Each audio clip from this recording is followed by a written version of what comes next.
Jesus foi uma pessoa de oração frequente, persistente e prevalente. A oração era uma parte indispensável de tudo o que ele era. Era a fonte de sua vida espiritual, seu crescimento espiritual e seu poder espiritual. Em Mateus 26, verso 41, ele instou a seus discípulos a vigiar e orar para que não cedessem à tentação. Houve pelo menos 2 momentos cruciais na vida de Jesus em que sua oração se destacou acima de todos os outros momentos. Um deles foi no jardim do Getsemane, quando Jesus enfrentou a realidade da cruz.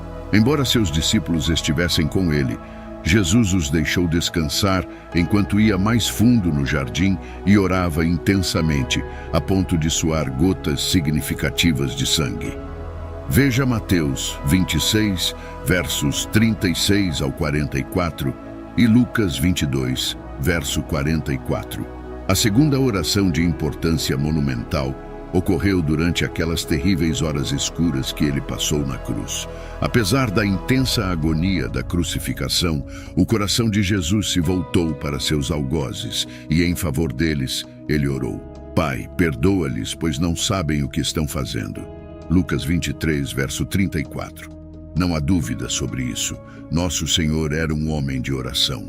Quando e onde Jesus orava? A oração persistente e profunda nem sempre é conveniente. A oração eficaz exige compromisso com tempo e lugar. Jesus exemplificou esse fato em Marcos 1, verso 35. Antes do amanhecer do dia seguinte, Jesus se levantou e foi para um lugar isolado para orar. Quando Jesus orava, ele orava durante a calma do início do dia, quando não havia ninguém por perto, quando não havia interrupções. Ele passava um tempo de qualidade com seu Pai, enquanto sua mente estava fresca e desimpedida pelos muitos detalhes da vida. Você já se levantou muito cedo de manhã para orar? Esses momentos costumam ser os mais revigorantes, os mais recompensadores, os mais preciosos. Onde Jesus orava? Ele poderia ter ficado em seu quarto ou mesmo na casa, mas não o fez. Ele encontrava um lugar solitário para se aproximar e se comunicar com seu Pai. Como nosso exemplo, Jesus orava frequentemente. Ele passava tempo de qualidade em oração, orando quando e onde as interrupções não o incomodariam. Embora Jesus viesse do Pai, ele sabia que sua força estava na oração.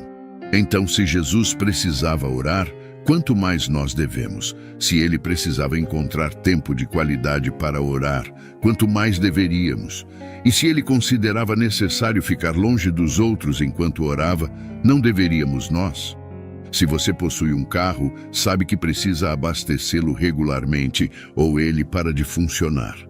Você sabe que precisa alimentar seu corpo regularmente ou ele morrerá. A oração é o combustível que alimenta o espírito do homem. E se seu espírito não for reabastecido por orações frequentes, ele se esgotará e chegará a uma parada completa. Cristo também passou noites inteiras em oração. Lucas 6, verso 12 diz: Num daqueles dias, Jesus foi à montanha a fim de orar e passou a noite orando a Deus. Toda a noite em oração a Deus. Algumas pessoas dirão: mas eu não posso fazer isso, preciso descansar. Sim, você precisa descansar, mas também precisa passar algumas noites em oração. Concordo que não é fácil, mas é necessário. Deve ter sido assim com Jesus, pois multidões frequentemente queriam apenas tocá-lo. Quanto ele deve ter precisado da renovação que vinha dessas noites a sós com seu Pai. O resultado era sempre um suprimento fresco de poder e unção suficiente para a drenagem interminável de seus recursos espirituais. Mas durante essas noites, quando ele orava, apresentando diante do Pai as necessidades de um mundo pecador e sofredor, Deus o encontrava.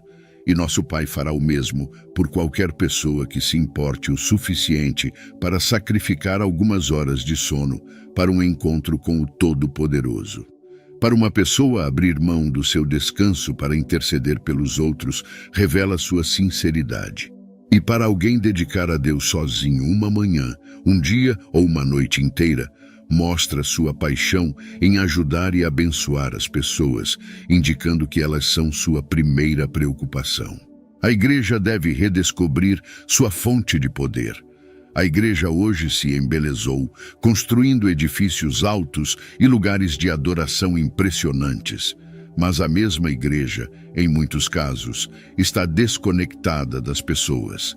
Como resultado, há uma geração inteira que não conhece a Deus, que não o ama e não o serve.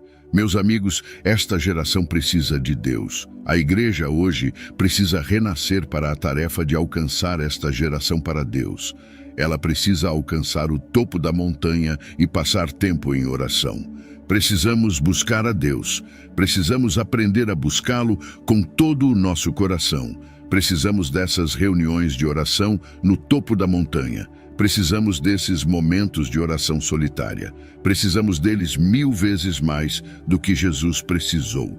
A oração era a comunhão de Jesus, sua inspiração, sua força.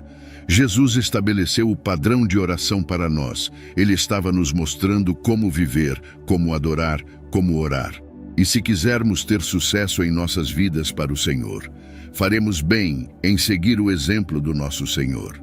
Jesus disse em Lucas 18, verso 1, que eles devem orar sempre e nunca desistir. Deus quer que aprendamos a orar nos tempos de adversidade, nos momentos de turbulência, nos momentos de problemas. Ele quer que oremos e não desanimemos nem desistamos. Não desista, não desanime. Qualquer um pode fazer isso, mas é preciso resistência, coragem e comprometimento para orar e não desanimar. A oração não ocupava um segundo lugar na vida de Jesus. É belo perceber que, mesmo sendo Jesus o Filho de Deus, o Salvador do mundo, a oração sempre ocupava o primeiro lugar em sua vida. A oração tinha a prioridade número 1 para ele. A oração tem o primeiro lugar em sua vida? Tem a mesma prioridade que tinha na vida de Jesus? Sejamos muito honestos, a maioria de nós ora se tivermos tempo. Oramos se o bebê não chora e nos perturba. Oramos se não precisamos limpar a casa, fazer compras ou ir trabalhar. No entanto, se a oração deve ser eficaz em cada uma de nossas vidas, como Deus pretendia que fosse, ela deve ter a mais alta prioridade em nossas vidas. Quando Jesus ia ao topo da montanha para orar, ele estava lá com esse único propósito. Nada o perturbava lá. Então ele orava. E até que você e eu possamos aprender a utilizar a oração da mesma maneira focada, nunca conseguiremos alcançar os cumes das bênçãos e unção e receber a bênção de Deus. A oração sacerdotal de Nosso Senhor, a oração de Jesus em João 17, é um dos capítulos mais significativos de toda a Bíblia. Nela, podemos sentir os batimentos cardíacos de Jesus enquanto ele ora ao seu Pai. E as preocupações por seu povo que ele expressou ali são preocupações que deveríamos compartilhar ao nos dirigirmos a Deus em oração. Vamos examinar algumas das coisas pelas quais Jesus orou em sua oração sacerdotal, a oração na qual também podemos perceber a profundidade de seu amor pelo Pai e por nós, seus filhos. Jesus orou para que todos os seus discípulos fossem um só. Agora estou partindo do mundo. Eles permanecem neste mundo, mas estou indo para ti, Pai Santo. Guarda-os pelo poder do teu nome, para que sejam unidos assim como nós somos. João 17, verso 11. Que realização preciosa!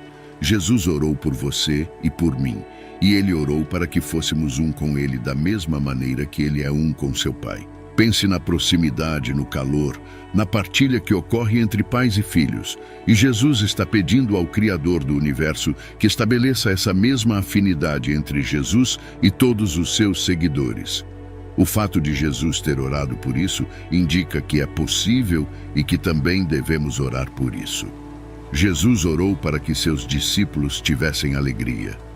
Agora estou indo para ti. Eu lhes disse muitas coisas enquanto estava com eles neste mundo, para que fiquem cheios da minha alegria. João 17, verso 13. Como é maravilhoso perceber que, quando Jesus orou por todos nós, ele orou para que possamos possuir a sua alegria divina. Com os recursos de Jesus disponíveis, nunca devemos estar tristes ou infelizes. Devemos, de fato, estar cheios de alegria, a alegria dele. E a alegria do Senhor é a vossa força. Neemias 8, verso 10. Quando estamos alegres, somos cheios de força. Mas quando nossa alegria se vai, nos tornamos fracos. Isso também é um assunto adequado para nossas orações. Jesus orou para que todos os seus discípulos fossem guardados do mal. Jesus sabia que todos os seus seguidores estariam sob ataque. Sua oração em João 17, verso 15 foi: Não estou pedindo que os tires do mundo, mas que os guardes do maligno. Deus não nos tira de nossos empregos para nos manter longe da exposição ao mal. O diabo está determinado a nos destruir e continuamente tenta nos afastar de Deus e de sua palavra. Mas Jesus, o Filho de Deus, orou para que não fôssemos vencidos por nenhum dos truques que o diabo emprega contra nós. E precisamos orar da mesma forma, todos os dias. Jesus orou para que seus discípulos levassem vidas santas. Santifica-os na tua verdade, a tua palavra é a verdade. João 17, verso 17. Santificai-os, Jesus orou. A palavra santificar simplesmente significa separar para um propósito sagrado, consagrar, purificar. Há apenas uma maneira, um único meio de alcançar isso: a palavra de Deus. Deus providenciou sua palavra como instrumento de nossa santificação. Efésios 5, verso 25 e 26 diz: Maridos, amai vossas mulheres, como também Cristo amou a igreja, e a si mesmo se entregou por ela para que a santificasse, tendo-a purificado por meio da lavagem de água pela palavra. Nós nos santificamos ao nos beneficiarmos de seus recursos, lendo a palavra de Deus, obedecendo a palavra de Deus, vivendo conforme a palavra de Deus, direciona e orando para que a purificação dele seja realizada em nós. Jesus orou para que seus discípulos fossem perfeitos. João 17, verso 23 diz: Eu neles e tu em mim, a fim de que sejam aperfeiçoados na unidade, para que o mundo conheça que tu me enviaste e os amaste, como também amaste a mim. Isso é incrível, mas é exatamente o que Jesus orou, que possamos ser aperfeiçoados nele, para que o mundo ao nosso redor venha a conhecer o amor de Deus em Cristo, observando nossa vida limpa e nossas vidas piedosas. De fato, precisamos pedir a Deus diariamente que nos use como testemunhas eficazes de seu amor. Em João 17, verso 24, Jesus orou para que seus discípulos recebessem a vida eterna. Pai, desejo que, onde eu estou, estejam também comigo aqueles que me deste, para que vejam a minha glória que me conferiste, porque me amaste antes da fundação do mundo. Pense nisso. Jesus orou para que os habitantes de todo o mundo pudessem receber a vida eterna, porque Deus amou o mundo de tal maneira que deu o seu Filho unigênito. João 3, verso 16. Jesus é esse Filho unigênito descrito na Escritura. Ele é aquele que orou por nós, por você e por mim, para que possamos herdar a vida eterna. Que bênção e esperança temos em Jesus! E da mesma maneira, devemos orar diariamente pela salvação daqueles que amamos e que ainda não conhecem o Salvador. Seja o que for que sejamos ou nos tornemos em nossas vidas espirituais, devemos tudo ao Salvador que se entregou por nós, que orou por nós, para que possamos ser um com Ele e que nos deu um lindo padrão a seguir em nossas próprias vidas de oração. Senhor Pai, ajuda-me a aprender que Tu és Senhor da minha vida. Tu tens o poder de governar tudo o que penso, acredito e faço. Quando permito que minha mente vague por lugares que destroem minha paz, lembra-me que esses são pensamentos ilegais. Você não me pede para me deter em sentimentos e afetos que contribuem para os medos. Eu reconheço que minha mente viverá em perfeita paz quando eu fixar minha atenção em você. Então, Senhor Jesus, permita que sua paz governe meu coração. Lembre-me da paz que tenho em sua casa e me ensine a ser grato por aqueles eventos que me fazem correr para você, focar em você e permanecer em você. Eu nunca preciso viver com pensamentos temerosos e perturbadores. A verdade é que você está no controle. Pai Celestial, eu te louvo por tua constância e presença constante em nossas vidas. Às vezes podemos sentir você bem ao nosso lado. No entanto, é difícil compreender que você está lá de fato. Às vezes a vida fica tão dolorosa que nossas mentes simplesmente não conseguem sentir você através da dor. Às vezes, você retira esses sentimentos para que possamos buscá-lo de maneira ainda mais fervorosa. Pai, eu te peço que eu não confie nas minhas emoções, pois elas são falhas, mas sim no seu amor por mim. Que eu confie na sua palavra para ser a verdade que governa minha vida, acima do meu entendimento. Ajude-me a reconhecê-lo e a acreditar em você, mesmo que minhas emoções possam dizer o contrário. O Senhor é bom, confiável, e o Senhor é gentil. O Senhor é tanto todo-poderoso quanto todo-amoroso. Que a paz de Deus, que excede todo entendimento, reine em nossos corações, assim como buscamos fixar nossa atenção nele. Que a confiança na soberania divina e no amor infalível do Pai nos inspire a viver sem medo, ancorados na certeza de que Ele é bom, confiável e sempre ao nosso lado. Que possamos descansar na verdade de sua palavra, permitindo que ela governe nossas vidas transcendentemente acima de nossas compreensões limitadas. Que a gratidão por sua presença constante e a busca fervorosa por ele nos guiem em cada passo. Se hoje você sente o desejo de ter um encontro transformador com Cristo, dando início a uma nova fase da sua vida, ou se quer renovar seu compromisso por ter se distanciado dos caminhos por algum motivo, convido amorosamente você a aceitar Cristo. Deixe seu comentário abaixo expressando: eu te aceito, Senhor Jesus, como meu único e suficiente Senhor e Salvador da minha vida. Até a próxima.